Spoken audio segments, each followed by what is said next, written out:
હવામાન વિભાગની આગાહી બાદ અરવલ્લી જિલ્લામાં ભારે પવન ફૂંકાયો મેઘરજમાં મોડી રાત્રે વાવાઝોડું મળ્યું ત્યારે જોવા મળ્યું અને મેઘરજમાં ભારે પવન ફૂંકાતા કેરીના પાકને વ્યાપક અસર જોવા મળી છે।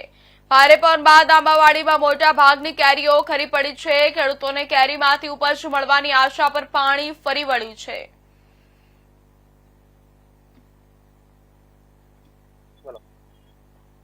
મારું નામ વરસાદ હસુમતીબેન રાજેશભાઈ।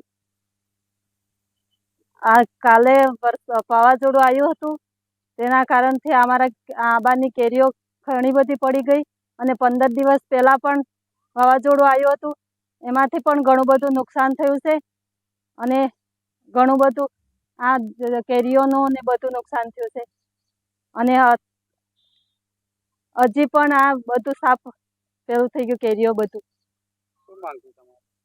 એટલે આનું છે ને સરકાર ગમે તે વળતર કે આ બધું આપી શકે એમ।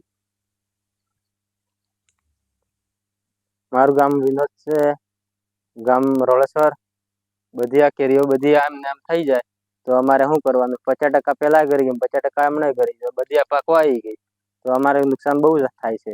તો અમને સરકાર કંઈક લાભ આપે એવી અમારી વિનંતી છે। પવન આવ્યો હતો રાત્રે, બહુ પવન આવી ગયો હતો એના કારણે બધું અમારે વાડી બધી ફેલ ગઈ। આનામાં તો અમારે થોડું ઘણું કમાવાનું હોય એવું।